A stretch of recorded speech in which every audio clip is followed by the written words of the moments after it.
In this episode of Satansplain, a deep look into the so-called 7 Fundamental Tenets, where they come from, their history of being changed, how they compare to similar lists created in modern times, and why, in fact, they have nothing to do with Satanism. Well, it's not Satan worship, it's Satanism. It's embracing the life-enriching things which have traditionally been given the devil's name. Pride, lust, earthly success, rational self-interest, atheism, humor, nonconformity, science, a passion for living, being selective about whom we love. We don't see these as shameful sins, but empowering ideals. And we also recognize the psychological power and fun of symbolism and aesthetics, so we utilize Satan as mythology's most fitting mascot for what we're about. Satansplain. Satanic Talk with Church of Satan Magister Bill M. Magister Bill M. here with Satansplain. The main topic of this episode is about a particular list that you may have seen floating around the internet, particularly often whenever the topic of Satanism comes up. It's a list called the 7 Fundamental Tenets. You may run across some people posting it and claiming that this is what Satanism is about and what Satanists believe. This is simply untrue. These 7 tenets have nothing to do with Satanism. They should not be confused with the 9 Satanic Statements or 11 Satanic Rules of the Earth, which are the actual tenets of Satanism. Now, whenever I've corrected people on this, quite often I get all of these whiny responses that I'm being a gatekeeper, and how dare I say that my Satanism is the only correct Satanism, and oh, I should see it's obvious that this list they found on the internet is Satanism because, hey, it's from a group with the word Satanic in the title, and a person calling himself a Satanist was even interviewed about it. So, I knew before I could even talk about the 7 tenets, I had to address this false notion that my having some kind of standards and my condemnation of the tenets was somehow behaving like a religious zealot, akin to a Catholic accusing a Protestant of not being a true Christian, or vice versa. So my original plan was to address all of that plus the 7 tenets in the same episode, but as some of you listeners already know, that first part ended up being its own episode, expanded to 2 episodes in fact. Those became Satansplain episodes number 71 and 72. This episode on the 7 tenets is still going to be longer than I thought it would, admittedly. We have a lot to go through. To try to summarize some key points from those 2 prior episodes, Satanism is not simply anything you want it to be. Many centuries ago, Satanism, lowercase s, was a word that was a pejorative, an insult word used by Christians to describe anything they didn't like. But today, Satanism is a well-established religion. It is a specific religion, and like any religion or ideology, it has some defining characteristics. I give my own pre-recorded 30-second description of Satanism using my own words at the beginning of each and every episode of Satansplain. Some other Satanists I know will describe it using a number of different words, but still ultimately be describing the same thing. You know, not unlike how you can read 4 or 5 different descriptions of a movie or, synopses of a book and realize they're all describing the same story. Regardless, the meaning of Satanism I use is one that traces directly back to the Church of Satan, the first organization in history to establish an actual full-fledged religion calling itself Satanism. In the years since then, there have been attempts to take the label of Satanism and throw it on something wholly unrelated. This is not creating a new denomination of the same religion. This is simply taking the name of a specific religion and throwing it on something unrelated. Doing that is not the same sort of glorious act of religious freedom or evolving of a religion. It's just being parasitic and stupid. So that's a summary. If that's not good enough for you and you still want to complain about me being a gatekeeper, then I say go listen to episodes 71 and 72 of Satansplain. Otherwise, let's move on. As usual, though, I will include timestamps into the description if you want to skip ahead or back, or listen to some part now and some part later. So if these 7 fundamental tenets don't come from the Church of Satan, and in fact only first showed up about a decade ago, where did they come from? Well, this is going to be a long rant in and of itself before we even get to talking about the tenets themselves, but I think it's important to go through some details here because it will help put the tenets in some perspective. These 7 tenets come from an organization formed by a filmmaker named Kevin Soling. He spells his first name with a C instead of a K for some reason. Kevin Soling is not a Satanist. He has never even identified as a Satanist, so far as I know. But Kevin Soling has made a number of documentaries. One was about the public school system, which he was able to promote as a TED Talk, and he was also on Fox News. He was on shows like conservative Laura Ingram's The Ingram Angle and TV shows like that to go promote it. He also made a documentary on the drinking of urine. Yes, really, you can go to imdb.com and read about it for yourself, if you want to. And also, interestingly enough, Kevin Soling made a documentary about cargo cults. Now, for those of you unfamiliar with the concept of cargo cults, basically there have been cases where primitive people in isolated parts of the third world had their own religious beliefs about the gods coming down from the sky and providing for them and so on. And so when they saw airplanes with cargo and other technology for the first time, they attached religious significance to them and incorporated that into their belief system. And the description of this documentary is Harvard graduate student Kevin Soling sets out to fulfill the tribal prophecy of a mysterious cargo cult. This is the story of what happens when he succeeds. So yeah, in that documentary, Kevin Soling really liked this thrill of being the cult leader of a bunch of naive people. Well, a few years before that documentary on cargo cults, Soling put together a prank group for a completely different documentary he was working on, and the prank organization he formed for the prank in his new documentary is something he named the Satanic Temple. He still leads that organization under the pseudonym Malcolm Jarry, and formed it with two disgruntled ex-members of the Church of Satan, coincidentally enough, Shane Bugbee and Doug Mesner, a.k.a. Doug Masicko or Lucian Greaves. I have never met Kevin, but I've certainly met Shane and Doug back when they were still members of the Church of Satan. In fact, all three of us each had shows on Radio Free Satan at some point. Well, anyway, Soling's idea was to find Christians who want to push their religion into public affairs under the freedom of religion argument, then respond to this by hiring actors to dress up as Satanists to show up and make similar demands. There were articles in the media about these pranks. Soling and others described what they were doing as a poison pill, which is a business term that refers to something a company may do to make themselves look less attractive to another company who may be trying to buy it out. So the basic idea here is, well, if you Christians want freedom of religion, then you have to include people like us devil worshippers too, ha ha ha. Now, in this day and age of clickbait, short attention spans, low information people, and fierce political tribalism, headlines like this have been pretty attractive to some folks. Your run-of-the-mill atheist will read the headline and say, oh, ha ha ha, look at that. The Christians wanted freedom of religion, and a bunch of devil worshippers showed up. Well, you know, if you include one, you have to include the other. And the media likes it because, well, the media always loved using Satanism as a cheap headline for controversy. Controversy sells.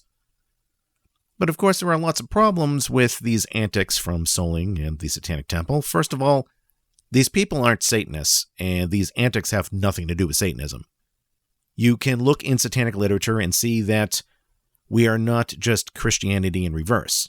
Our rituals and holidays and so on are not simply taking the Christian ones and doing a satanic aesthetic version of them.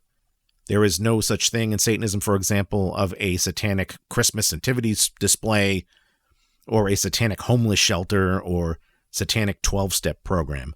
I mean, if you're a Satanist who wants to make your own blasphemous Christmas display, or if you want to do charity work, or you want to support or join a secular recovery program, there's nothing in Satanism preventing you from doing any of these things.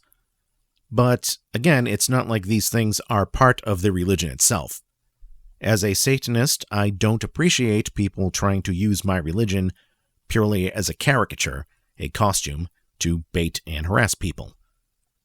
On top of all that, the antics don't make any inherent sense. Trying to do good deeds in front of everybody in the name of mythology's most notorious bad guy character? Maybe it's like the 2010s hipster thing where you had hipsters trying to be ironic about things they liked, trying to walk this thin line between being passionate about something but then not being taken seriously. Some of the early interviews with Soling and company kind of reflect that, in fact. Regardless, I don't care how they try to rationalize these stunts of theirs because, most importantly, they don't work. I've heard some of these people claim, well, what they're doing is heroic because it's exposing Christian hypocrisy. No, it's not. You're only doing stunts that turn on people who already hated conservative Christians in the first place. No Christian ever looks at this stuff and says, well, gee, I never realized that freedom of religion meant all religions, and I didn't think my efforts would open the door for devil worshippers to show up. Gee, I guess I see the error of my ways now, and I guess a secular world is really the best solution. No, you don't hear that. As I've said before, theocrats don't see pushing their religion above all others as hypocritical. They're theocrats. They believe their religion is right and all others are wrong. And when you show up dressed as advocates for their religion's enemy, they don't back off, they double down. They say, see, the Satanists are showing up. Well, this proves our point as to why we need more Jesus everywhere. Yeah, as I keep saying, I don't know who's dumber, the conservatives who keep taking the bait, or the liberals who donate money for these stunts, thinking they accomplish anything beyond a cheap thrill. Well, I could easily spend the rest of this episode and beyond talking about all the bad things about Kevin Soling and the Satanic Temple and some of the more crooked things they've done and continue to do. I'll have more to say about the Satanic Temple in this episode, but let's move on at least to the main topic of today, the 7 fundamental tenets. So, the Satanic Temple's 7 tenets have gone through at least 5 different versions, and all within a span of about 4 years. You can confirm this by looking at archive snapshots of their official website at different points in time, and not to mention artifacts from their own demonstrations. Now, rather than read you all 5 versions in their entirety, I'm going to start with the original list, including the preamble, and then go through each tenet and explain how they've changed. In summary, though, there were originally 9 tenets, not 7. 4 were completely dropped. The remaining 5 were reworded and reordered, often several times, and then 2 completely new ones were inserted. So let's go back to the beginning. Why would the Satanic Temple have 9 tenets? Why the number 9? Well, presumably they did this to copy the Church of Satan, since we have 9 satanic statements and 9 satanic sins. In Satanism, the number we view as being particularly satanic is not 666, it's the number 9. Anton LaVey writes more about this in the afterword of the book, The Satanic Rituals. In any case, let's look at the original preamble to the Satanic Temple's tenets. Here it is. Quote, each tenet is represented by one of the choir of 9 angels sent from heaven to oversee earth. Yes, that is what the Satanic Temple originally had written at the top of their list of tenets. Now, if you've listened to Satansplain before, or have done even a minimal amount of research on Satanism and what we actual Satanists believe, you know that this preamble has nothing to do with Satanism. Satanists do not believe in angels or heaven. We reject those fairy tales. We know that all religions, including Satanism, are man-made. They are not sent down to earth from angels or some sort of deity. The god of Satanism is the self. We know that all gods, including Satan, are fictional. They are the byproduct of the human imagination. But this preamble reveals another thing, which many members of the Satanic Temple today have been blissfully unaware of, it seems. And that is, when the Satanic Temple started, they were not saying that Satanism is merely a symbol for justice or whatever. They were publicly touting to believe in a literal Satan. And I'm not basing that just on this one line. As we'll see later on, it's further emphasized in some of the other original tenets. We can also read news articles and watch videos from those earlier years, only about a decade ago, where they hired actors to do these political demonstrations and express belief in a literal supernatural Satan. What's particularly crazy is that I see some Satanic Temple members and their supporters claim that the main difference between the Church of Satan and the Satanic Temple is that the Satanic Temple are atheists and the Church of Satan are not, that we're theists. Well, this is a complete lie. The Church of Satan is non-theistic and has always been non-theistic. See Satansplain episode number 16 if you want to hear more about atheism and Satanism. I've seen some Satanic Temple members hear this uncomfortable fact, though, of their organization's own past. and that they used to profess a belief in a literal Satan, and sometimes the reaction is they try to brush it off. They say, well, okay, we used to do that, but now we don't. We changed. And that's a good thing, isn't it? To learn from your mistakes, to change, to evolve. After all religions change over time. No. This is not analogous to the Catholic Church deciding after several centuries that it's okay to now eat meat on Fridays. Or Christians who change a rule due to a new interpretation from a line of their ancient book whose original translations have been lost. No, what we're talking about here is a group of people pulling a complete 180, from explicitly professing to be devil worshippers to professing to be atheists, and all within the course of a year or so. Furthermore, the Satanic Temple today explicitly says in their current FAQ that you can hold supernatural beliefs and still be a member of theirs. They don't care so long as you support their political stunts. Once again, quite a 180 from saying you have this list of 9 tenets that were handed down from heaven by angels. Well, that's the preamble. With the Satanic Temple's originally professed belief in a literal Satan and angels and so on, let us finally get to the tenets themselves. I'm going to talk about tenet number 1 and elaborate the most on that out of all the 9, because a lot of what I'm going to say will apply to a lot of the rest. And after we do this, we're going to take a break and then continue with the rest of the list. So, fundamental tenet number 1. The original wording was, quote, people should be guided by compassion and wisdom and follow the golden rule of do unto others as you would have them do unto you. That was the original fundamental tenet number 1. This was changed a few months later, in July 2013, to this. Strive to act with compassion and reciprocity toward all creatures in accordance with reason. Then that was changed a year after that to one should strive to act with compassion and empathy towards all creatures in accordance with reason. And that currently stands as the first tenet in their current list. Now, it would be easy to point out how the Satanic Temple seemingly doesn't even practice this tenet of theirs. Mailing semen-soaked socks to politicians because you don't like their positions on abortion does not sound like compassion or reason to me. And yeah, they did that stunt. As with everything I say in this episode, you don't have to take my word for it. You can go pause the episode and look it up, come back. But anyway, that's just one example. Regardless, I think there are more important things to explore here. Now, notice the change in the wording. Compassion and wisdom was changed to compassion and reciprocity, and then changed again to compassion and empathy. And the golden rule was dropped and changed to do all this in accordance with reason. You would think a team of supposed divine angels in heaven would get it right the first time and not have to revise anything.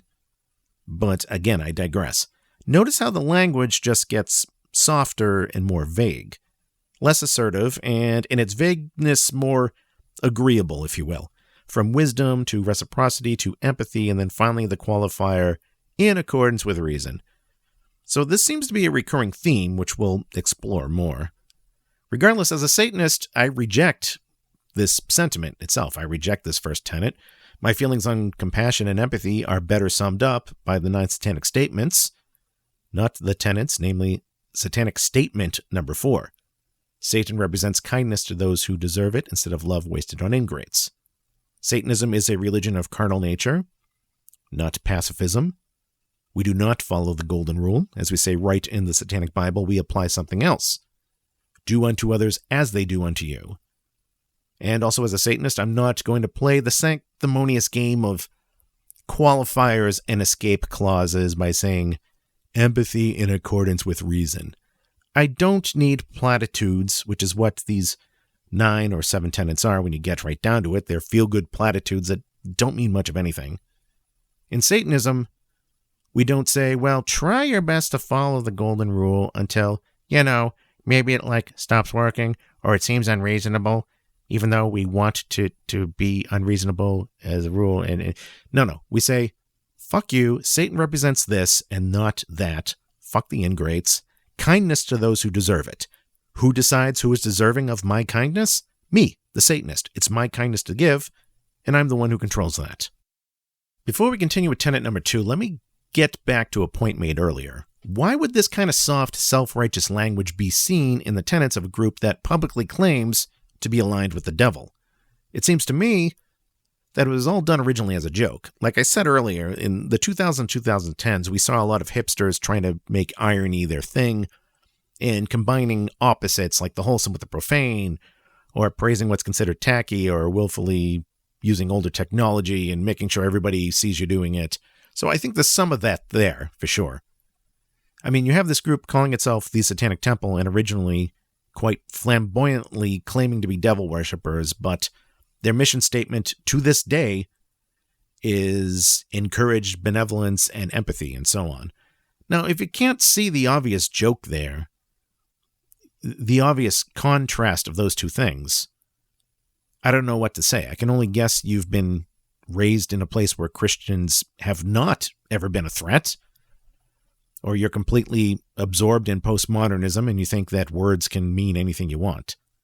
Regardless, I think what's going on here with the 7 tenets is having a prank prop to play against the 10 commandments.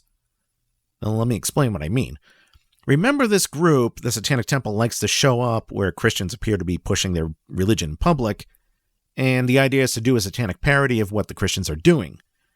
And one of those ways Christians have tried to insert their religion into state is to try to get the 10 commandments up in a publicly funded place, like a courthouse or a public school.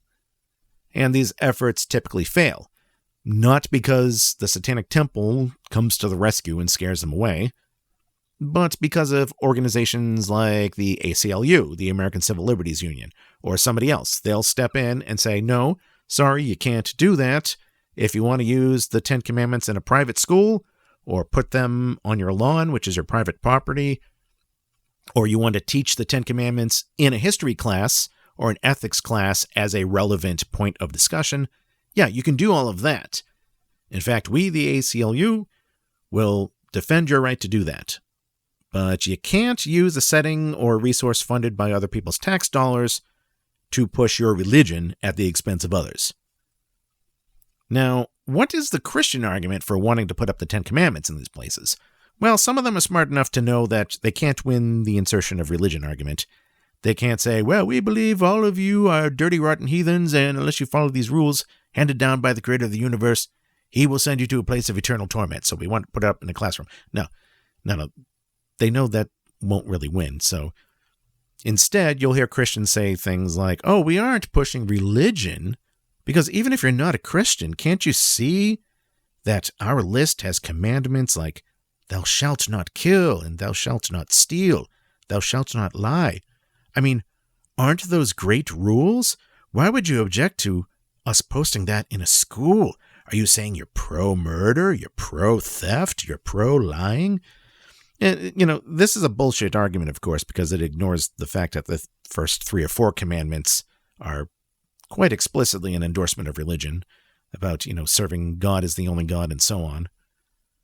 But the reason I bring all of this up is because I suspect Kevin Soling and his group thought that they could play the same kind of game here. When Christians want to post the 10 commandments, you show up in your black robes and demand equal treatment in posting these satanic tenets. Naturally, the Christians see the name, they see the black robes, the pentagrams, and they take the bait.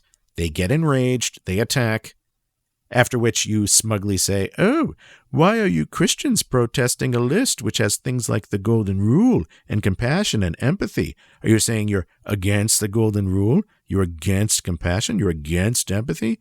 Hey, look, everybody, Christians hate the Golden Rule. Christians are the bad guys, huh? We're the persecuted victims here. We're, the devil worshippers. We're the ones being persecuted, and the Christians are a bunch of hypocrites. So there's that strategy, I'm sure, was part of the design. But I also suspect another intended idea from the Satanic Temple was imagining that the general person will look at the tenets and look at the commandments and think, well, this tenet list is more agreeable than these 10 commandments. So I think these are the good guys and these Christians over here are the bad guys. I hate conservatives and I like rooting for the underdog anyway. Ha ha ha. Now, I know there are people who think this whole approach is clever or even effective, but I reject this approach for a few reasons. First of all, once again, this is not Satanism. These 7 items are not the tenets of Satanism. I don't like Christian theocrats either, but you are exploiting my religion by name for the purpose of baiting and harassing them.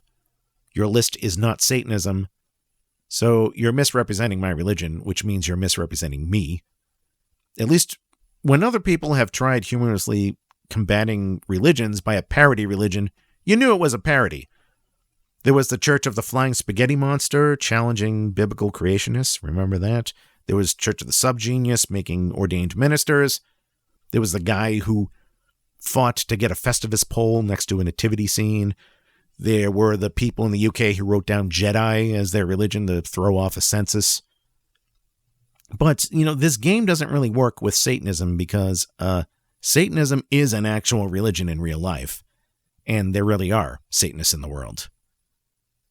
And no, the reason we call our religion Satanism is not merely to piss off Christians. The reason we call it Satanism, well, that's explained in the introduction to every Satansplain episode.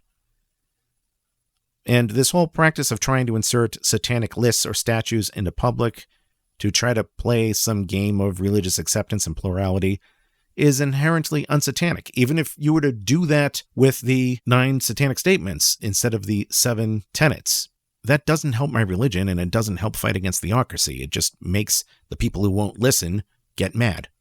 Satanism is an adversarial religion. We are not looking for integration. And no, this is not a case of somebody just practicing a different denomination of Satanism. I addressed that in the 2 previous episodes of Satansplain.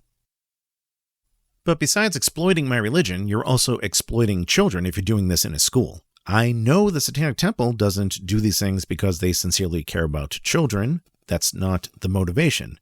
And I know this because June Everett, who was one of the Satanic Temple's lead coordinators of their school stunts, said publicly and proudly on many occasions, quote, "Fuck dem kids," and went on about how she does not care about children. So we know they don't care about children.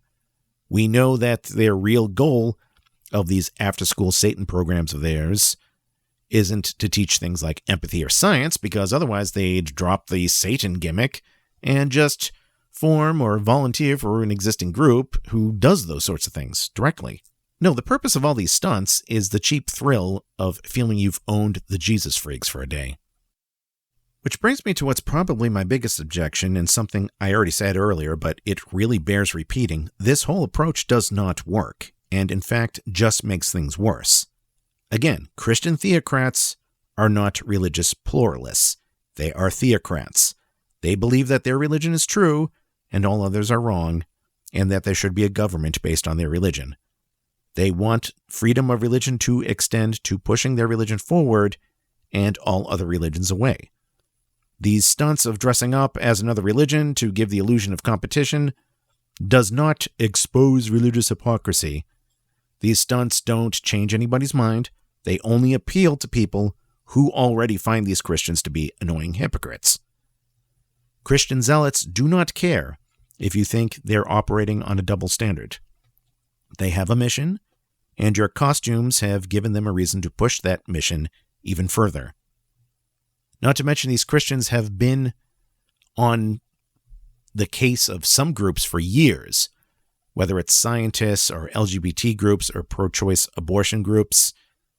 These people have met such opposition to Christian theocrats a lot, and you think showing up to join them in solidarity dressed as Satanists will help their public relations efforts?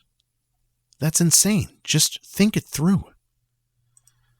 I've been talking a lot, and I can't believe we've only gotten through tenet number 1. Let's take a break. When we come back, we'll run through the rest of the list and also take a quick look through some of the other examples of people who've come up with lists that were more agreeable than the 10 Commandments or have more mass appeal than the 10 Commandments, which is hardly a difficult thing to do. It's nothing new either. Stay tuned. You are listening to Satansplain. You are listening to Satansplain, real satanic talk with Church of Satan Magister Bill M. For questions, comments, and correspondence, send an email to bill@satansplain.com. Do satanic cults lurk in the shadows? Can memories of satanic ritual abuse be repressed? Do exorcisms really drive out demons? And are those demons always possessing Zach Baggins? I'm JD Sword, the Satanic Skeptic.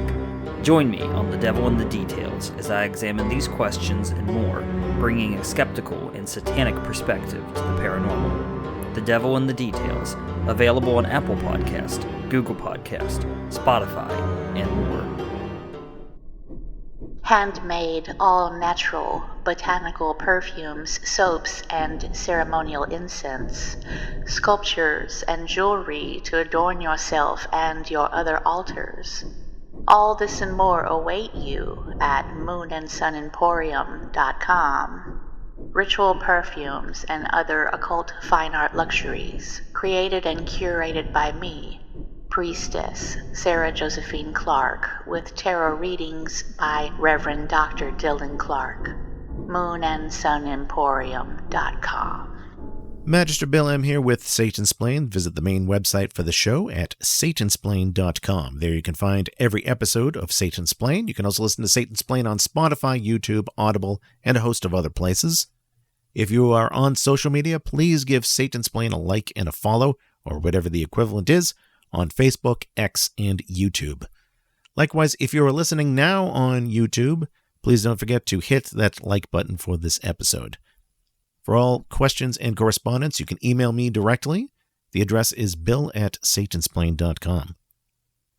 If you enjoy Satansplain and would like to support the show, please go to the show's page on Locals.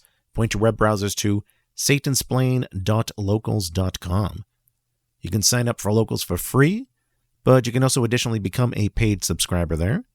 We also have a merch store. You can go to store.satansplain.com for that. And thank you, as always, to all of you who support Satansplain in one way or another. And now back to the 7 fundamental tenets, which have nothing to do with Satanism. Fundamental tenet number 2 in its original form was, quote, "The circle of compassion should extend to all species, not just humans." Again, this notion of compassion. But I'm guessing one of the reasons for this particular tenet is one of the reasons why in the 11 Satanic Rules of the Earth, we similarly say, do not kill animals unless attacked or for your food. In our case, it's not just because the idea of ritualistically harming animals is antithetical to Satanic philosophy. The reasons for this are explained in the Satanic Bible. But also, Satanists have always been accused of performing animal sacrifices, so having this as one of our 11 rules makes it easy for us to point to it and say, no, we don't do that stuff. In fact, look, it's expressly forbidden in our literature. Likewise, there are lunatics who aren't Satanists but get their idea of Satanism from Christian propaganda, and they think sacrificing animals is part of that. And if they approach us because they want to join, we can say, no, we don't do that, and we don't want you. Read this. So maybe Kevin Soling and the Satanic Temple were playing a similar game here. Well, regardless, this second tenet was completely dropped. Again, the original was, "The circle of compassion should extend to all species, not just humans." It was dropped and replaced in July 2013 with this tenet: "The struggle for justice is an ongoing pursuit." And then that changed the year after to, "The struggle for justice is an ongoing and necessary pursuit that should prevail over laws and institutions." Well, what in the hell does this mean? And why the complete change? Well, first of all, as a Satanist, I reject this new line as well. It just seems like another platitude, a line that, makes a person feel righteous, but it's not clear what it means. I also don't necessarily advocate for justice prevailing over laws and institutions. If an innocent person goes to jail, I don't necessarily advocate breaking the law by bombing a wall of the prison and having them escape. And once again, I don't see this tenet as something the Satanic Temple practices. If they think justice is above the law, then why are they spending all this time and donation money trying to work within the legal system, let alone to change something that doesn't even have to do with justice in the first place? Trying to get satanic items into a school or a park is not a fight for justice or equality. You're just fighting for something that Satanism doesn't need in the first place. But the thing about the words struggle and especially justice is that they're buzzwords. And forgive me if this sounds a little foil-hatted of me, but these two buzzwords are buzzwords you see in a lot of modern Marxist literature. I would bet money that the people who changed this line in particular are avowed Marxists or socialists, which is a whole different breed of people from liberals or progressives, even though conservatives like, conflating them all together. Unfortunately, that's a whole other subject that probably deserves its own Satansplain episode. I would say, though, that the people I see who most often claim to be struggling to pursue justice are social justice warriors. People who say, well, there are these marginalized groups, and if you're white or male or straight or had parents born in this country, you're one of the oppressors, and you need to sacrifice some things you have and pull up these other people we've deemed to be marginalized, and if you don't, well, you're a racist or a transphobe. And those are indeed the type of people I see acting the loudest in the Satanic Temple. To which I say, as a Satanist, nope, fuck you. I reject your premise that people are defined by their immutable demographics, like sex or race or sexual orientation. I reject your premise that I'm somehow a bigot if I don't play into your demands for self-sacrifice. There's nothing in Satanism that says you can't be an advocate, or whatever, an activist for some social cause or another. I know some Church of Satan members who opt to do that. They find that such endeavors are in their best interest and are worth their time. I can't tell other Church of Satan members how to spend their free time. I can't tell them they can't do that. But I'm not going to be guilt-tripped into spending my time on causes I don't personally care for. From the original list of 9 fundamental tenets, here is number 3. Quote, people are fallible, and although we should all try to do our best, poor judgment is inevitable. If we make a mistake, we should do our best to rectify it and resolve any harm that may have been caused by our misdeeds. That was the original wording. Kind of wordy. In January 2014, this was moved from number 3 to number 6, and it was shortened to people are fallible. If we make a mistake, we should do our best to rectify it and resolve any harm that may have been caused. So they removed the part saying we should all try to do our best, poor judgment is inevitable. Well, this was changed yet again in 2017, but just to reword it to the third person. So, final form, people are fallible. If one makes a mistake, one should do one's best to rectify it and resolve any harm that might have been caused. Again, I sure don't see the Satanic Temple practicing this when you look at ex-members that they've been suing for years, and when they're proven wrong about something on social media, it seems they think that blocking the person who made the correction is the way to rectify it.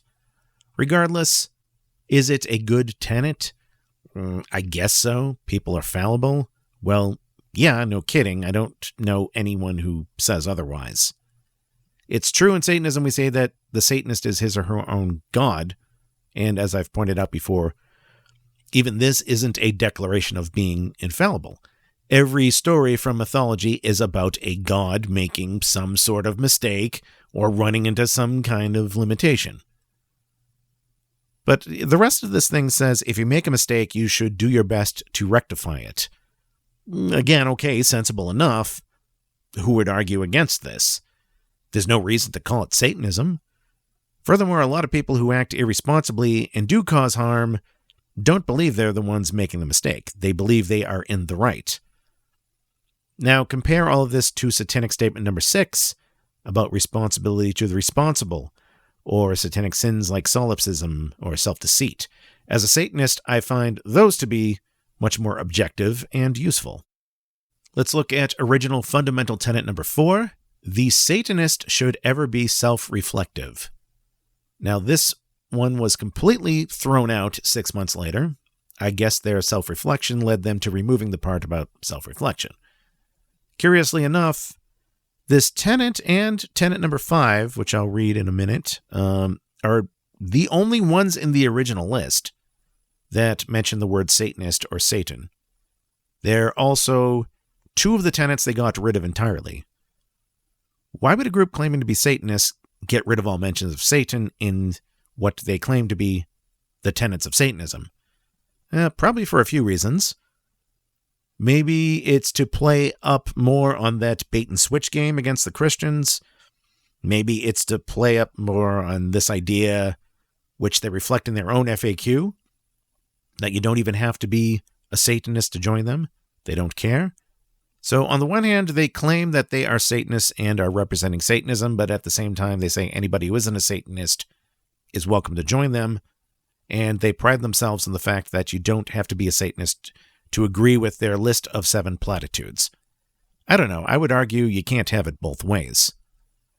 But this 4th tenet was replaced with what is now tenet number 3.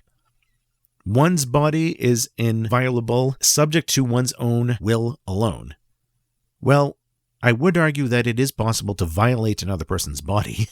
Not that I advocate for that, but it's curious that they chose to state this one as some kind of objective statement instead of some of the other wording we've seen so far about people should do this and one should try that.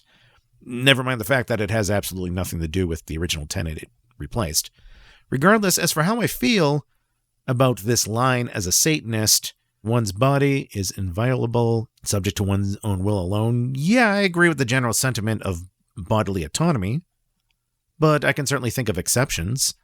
If somebody illegally breaks into my house and attacks me or my family, then I'm going to get my gun and do my best to eliminate that problem. I don't care if my 9mm bullet violated his body. He can explain that to the police when they arrive, assuming he hasn't bled to death by then, after fucking around and finding out. To be fair, though, I know this isn't really a great counter-argument on my part, because no matter what somebody presents as true, it's usually not all that hard to dream up some hypothetical scenario where you would opt to not follow that rule. Having said that, I also have to wonder just how many Satanic Temple members were in favor of, say, vaccine mandates. I know they've had meetings where they required vaccinations or masks. It would seem to me that's a bit at odds with a fundamental tenet that explicitly says one's body can't be violated. But the real fun is the next tenet, which is number 5. The original fundamental tenet number 5 of the Satanic Temple, quote, "All life is precious in the eyes of Satan." This was completely dropped, along with the organization's initial implication that they believe in and revere an actual supernatural Satan. The tenet was changed later to, "Our beliefs should conform to our best scientific understanding of the world. We should take care never to distort scientific facts to fit our beliefs."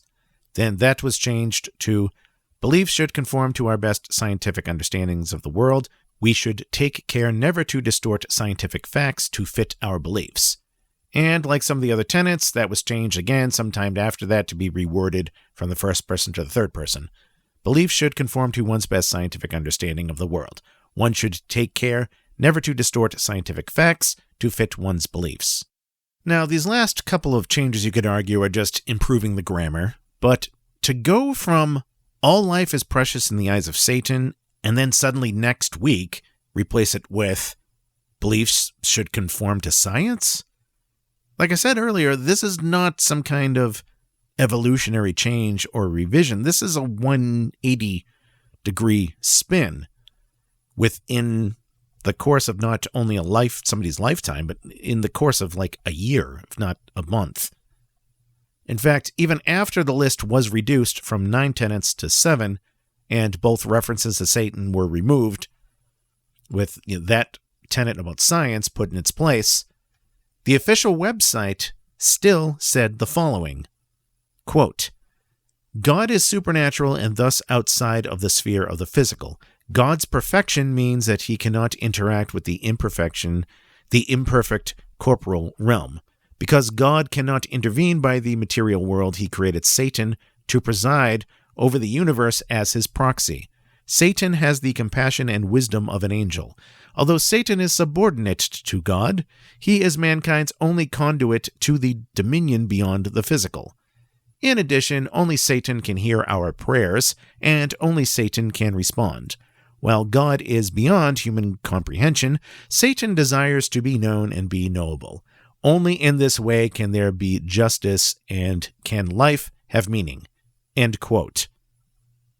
Now, granted, I'm biased, but are there any other people out there who would say that those are beliefs which conform to a scientific understanding of the world? I know I wouldn't, and it doesn't seem to be any kind of hyperbole either. Well, let's put all of that aside and look at the latest version of the tenet. How do I feel about this as a Satanist? As a Satanist, I am an atheist and I reject the supernatural, so I should like this tenet about science, right? Well, I would argue that as much as atheists and others would like to believe that they only believe in things that are scientifically accurate, the reality is that human beliefs are not formed that way. That's not the way the human brain works, and ironically, we know this from science. Now, I'm not proposing anything supernatural here. My point is that when we look at the discoveries of cognitive sciences or neurology, we learned that even the most well-meaning skeptics end up basing most of their beliefs on cognitive biases and emotions and so on. This doesn't mean we shouldn't be skeptical or that scientific reasoning itself is bad. I do sincerely believe that the scientific method is still the best means of trying to get objective answers about things. But some things in life are still too subjective to lend themselves to the scientific method. And as a Satanist, I think a subjective experience can still be personally valid, can be valid to that person in certain cases. If you want to hear more about that, listen to Satansplain episode number 70 on the so-called supernatural versus the supernormal. Original fundamental tenet number 6 from the Satanic Temple was, quote, "The freedoms of others should be respected, even the freedom to offend, but great care should be exercised to avoid wrongly encroaching on the freedoms of others." The second half of this was later thrown out and replaced with, "To willfully encroach upon the freedoms of another is to forego your own." And then this was reworded to the third person and moved back to be tenet number 4. So in its current form, the freedoms of others should be respected, including the freedom to offend. To willfully and unjustly encroach upon the freedoms of another is to forego one's own. So we start off with the typical passive should wording, but see that the second half got changed to something much more assertive. Instead of saying, "Be careful not to do this," it now essentially says, "To purposely do this is wrong. To violate people's freedoms is to give up your own." Once again, it's hard to say that the Satanic Temple really follows this. It seems their whole modus operandi is to find Christians who believe they are exercising their freedom of religion in public and disrespect them by performing a satanic parody of whatever it is. And then when Christians take the bait, complain about having their freedoms limited, which again aren't even practices of Satanism in the first place. Not to mention the Satanic Temple again suing ex-members because they found their Facebook page offensive, or suing Netflix under the accusation of them using a likeness of their boobless Baphomet statue for an episode of American Horror Story. But otherwise, as a Satanist, do I think this is a good tenet at all? Do I think the freedoms of all others should be respected? Well, it seems like a nice sentiment. To willfully and unjustly encroach upon the freedoms of others is to forego one's own. Well, I suppose in a perfect world that's true, but it's not hard to find cases where some criminal took away the freedom of somebody else and still seemingly continued to have the freedom to do it. So that seems more like wishful thinking rather than a religious tenet or a guideline for behavior. As a Satanist, my thoughts on this are better reflected in the satanic rules of the earth. When in another's lair, show him respect or else do not go there. If a guest in your lair annoys you, treat him cruelly and without mercy. Do not make sexual advances unless you are given the mating signal. When walking in open territory, bother no one. If someone bothers you, ask him to stop. If he does not stop, destroy him, and so on. To me, this assertiveness helps get us more to the root of where the personal freedom begins and ends. We are almost done with the list. The Satanic Temple's original fundamental tenets number 7 and 8. Remember, the original list was 9. I'm mentioning 7 and 8 together here because they were both dropped from this list. So much for them being fundamental, right? Tenet number 7 originally read as follows. There are things we don't understand, and it is appropriate to acknowledge that. It is not appropriate, however, to be proud of ignorance. This was then changed to, there are and will continue to be things unknown and misunderstood. We must recognize this, never taking pride in ignorance, never assuming the unknown to be forever unknowable. Then by 2014, it was dropped entirely from the list. Maybe they thought this just wasn't strong enough. Maybe they thought this conflicted with the tenet about science. Maybe they realized it was yet another platitude that doesn't really say much of anything. Maybe they realized, okay, we're just kind of making up stuff that we think Christians do and trying to say why we don't like them. I don't know. Who out there is claiming that we know everything there is to know? And the original tenet number 8, let's get to that. While proselytizing might have noble intent, it is not acceptable to coerce or push your beliefs on others. It is always best to lead by example. Well, that tenet stayed on as is through a couple of revisions, but like I said, it was finally dropped from the list. Why did they drop it? My guess is that it goes against their whole strategy of trying to proselytize back in the name of Satanism. But we finally get to Fundamental Tenet number 9, which originally read as follows. Every tenet is a guiding to principle. Yes, there was a typo in the original. Designed to inspire nobility in action and thought. The spirit of compassion and wisdom should always prevail over the written or spoken word. So the first revision was correcting the typo. Later on, they added the word justice to the list. Oh boy, there's that buzzword again, justice. And now it is tenet number 7, which reads currently as follows. Every tenet is a guiding principle designed to inspire nobility in action and thought. The spirit of compassion, wisdom, and justice should always prevail over the written or spoken word. Now, once again, we get this soft language, which as a Satanist I don't really care for, and this last one seems more like an escape clause. Because to me it comes off as, well, these are our rules, they're fundamental tenets, but, things like compassion, wisdom, and justice, which we already covered in tenets number 1 and 2, should prevail over the written word, even though they are written words themselves, and we still explicitly refer to them as being fundamental. Again, is the spirit of compassion what's really driving the Satanic Temple and all these political stunts and lawsuits? I don't see it. As for notions like compassion and justice, well, I've already addressed those earlier in the episode. So that concludes the 7 fundamental tenets. We have this list that started off as 9 items to bait and troll Christians, and which content-wise really have nothing to do with Satanism. And now it's a heavily revised list of 7 things which don't even mention Satan or Satanism at all. It kind of reminds me of the 7 rules from George Orwell's Animal Farm, which kept changing throughout the book. But instead of being a list of agreeable things to trick Christians into attacking, members of the Satanic Temple ironically now buy into their own joke they themselves created. And they say, oh, these are sincerely good rules, and these are the right rules to live by. I found this list on the internet, and I agreed with it, and the person who posted it says that this was Satanism, so I guess I'm a Satanist. Again, no, you fell for a prank. It's not Satanism. It's not a new denomination of Satanism. You are not a Satanist. My guess is you're just somebody who hates conservative Christians. That's fair enough. But you found this list of ideas targeted for mass appeal to bait Christians and make them look like the bad guys. There's nothing profound about a list of platitudes most people would agree with.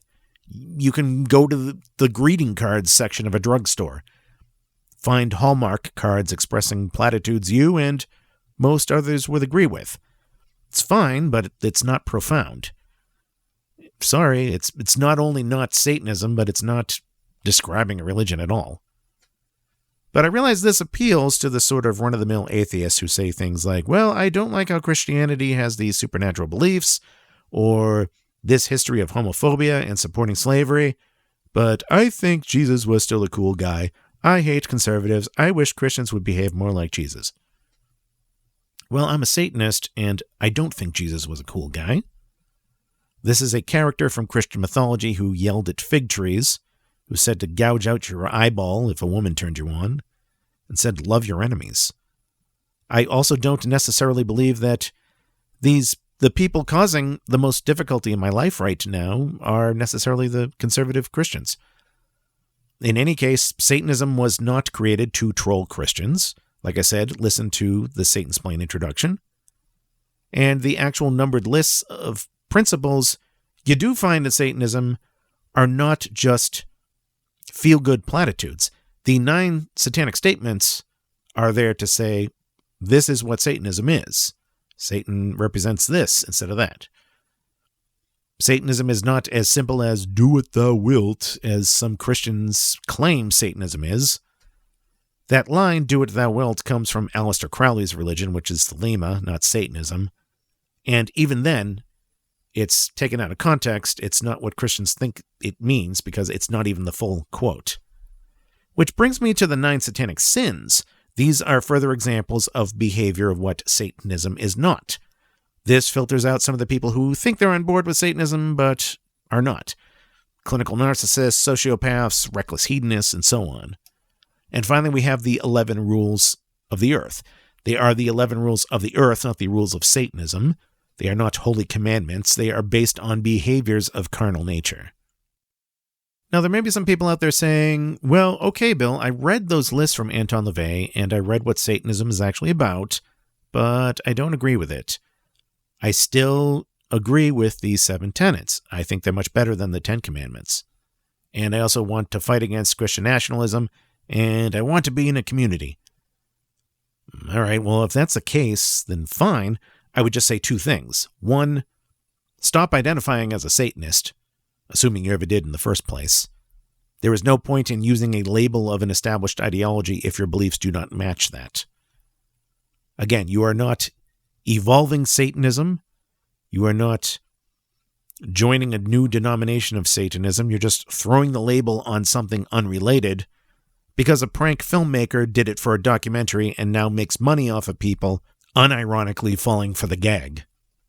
The second thing I would say is you can find other lists that are similar and even other organizations that believe in those same sorts of things, but who don't irrationally try to fit the label of Satanism over it all.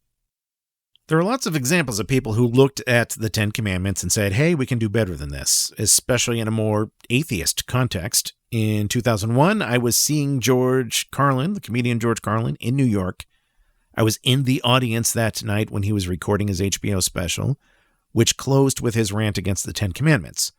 And he went through all of them, throwing out the ones that were pure superstition, combining and revising the others, and so on.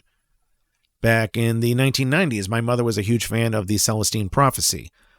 This was a popular book about a guy who finds an ancient manuscript from the rainforests of Peru, and the manuscript contains 9 insights said to predict a global spiritual awakening. But it's so good, it's controversial, and that, in the story, the government and the Catholic Church are trying to suppress it. And like a lot of fans of the book, my mother was like, oh, these are rules which if everybody were to follow them, it would just solve all the world's problems. And just to read you the first few in the list, to give you an idea, here they are. We're discovering we live in a deeply mysterious world full of sudden coincidences and synchronistic encounters that seemed destined. As more of us awaken to this mystery, we will create a completely new worldview, redefining the universe as energetic and sacred.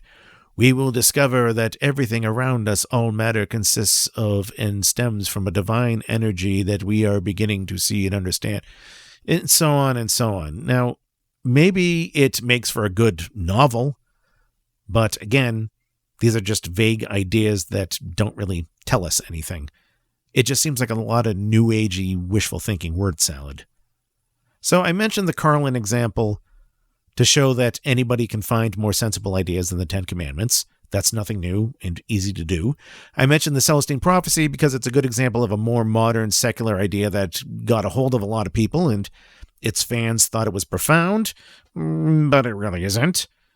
And an even more recent example was The Secret. The Secret, which was a 2006 self-help book by Rhonda Byrne, and later a movie. Maybe Satanists can find and extract some value in those two books. I don't know. But they're two fads that come to mind. If you're looking for a very secular and ultra-simple philosophy to apply to human behavior, what else? I mean, there's also the non-aggression principle. You can look that up. Or somewhat similar, although it is a source that's anything but secular, the Wiccan Rede, if it harms none, do what you will. However, I want to finish with two more explicit examples of numbered lists of rules which people have used instead of the Ten Commandments.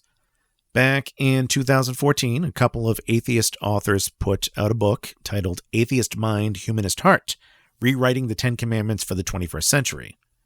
And in conjunction with the book, they had a contest. They asked people, what are the most important beliefs in life? And they had people submit their answers. Each answer had to be under 140 characters in length. And they selected the 10 best answers. Each of the 10 winners got a $1,000 prize.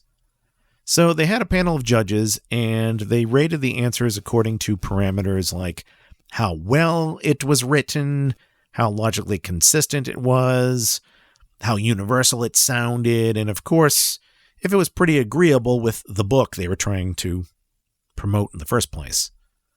Well, let me read you some of the winning commandments from that contest. 1. Be open-minded and be willing to alter your beliefs with new evidence.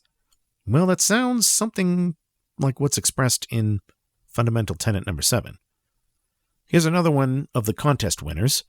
Treat others as you would want them to treat you and can reasonably expect them to want to be treated.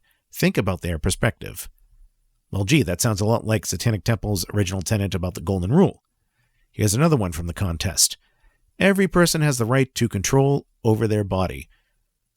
That sounds like one of the other 7 tenets we read. Here's another one from the contest. We have the responsibility to consider others, including future generations. That sounds like Satanic Temple's tenet about the freedom of others and things like compassion and justice. The scientific method is the most reliable way of understanding the natural world. Okay, well that sounds like the Satanic Temple's tenet about science. Be mindful of the consequences of all your actions and recognize that you must take responsibility for them. Well, gee, that sounds like the one about fallibility and correcting mistakes. Now, my point here is not to say that the Satanic Temple stole their tenets from this atheist book contest or vice versa.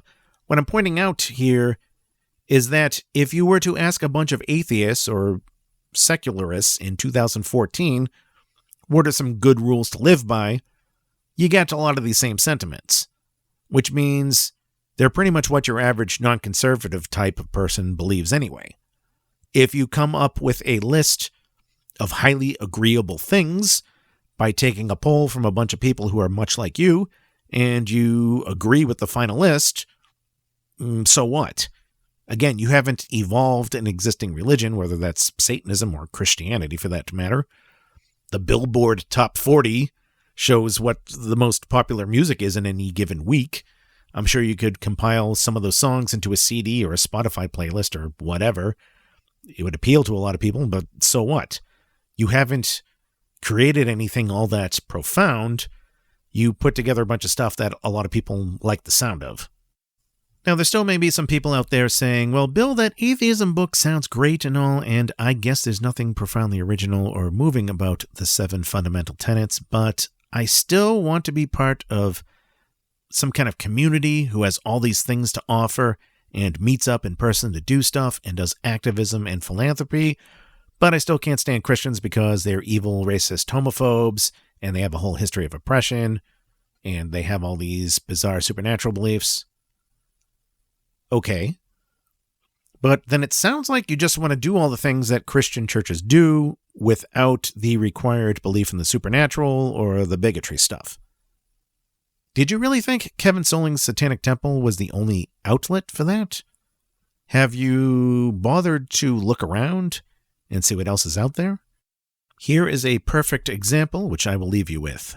the Unitarian Universalists, or the UU Church for short. They are described as a liberal religious movement. They've been around since 1961. They don't care if you're an atheist. They don't care if you're gay. They have physical churches all across the United States and beyond. They have people who congregate in them. They have services and sermons that aren't in conflict with atheism. They do secular baptisms and weddings. They have social events. They do philanthropy. What do the Unitarian Universalists believe? Well, wouldn't you know? They have a list of 7 principles. Principle number 1 of the Unitarian Universalists: the inherent worth and dignity of every person. Gee, that sounds like one of the Satanic Temple's tenets. Principle number 2: justice, equity, and compassion in human relations. Gee, that sounds like another one.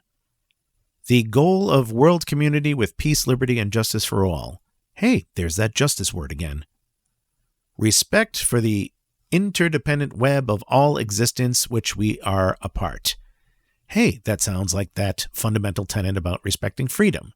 And, most importantly, the UU Church does not call their principle Satanism. They don't try to do their things in the name of Satanism. That's because the Unitarian Universalists, the 7 principles, the 7 fundamental tenets, and the Satanic Temple all have nothing to do with Satanism.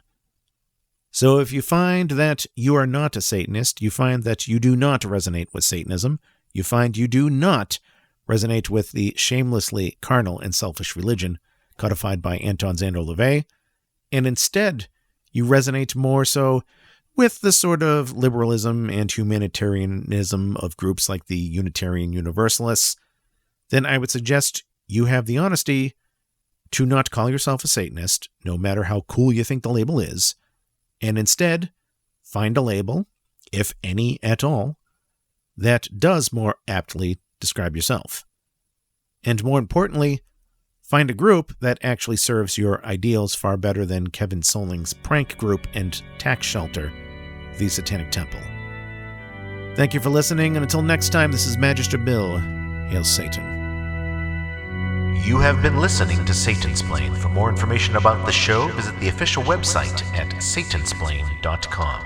And for more information on Satanism itself, visit churchofsatan.com. This episode is copyright 2024, Magister Bill M.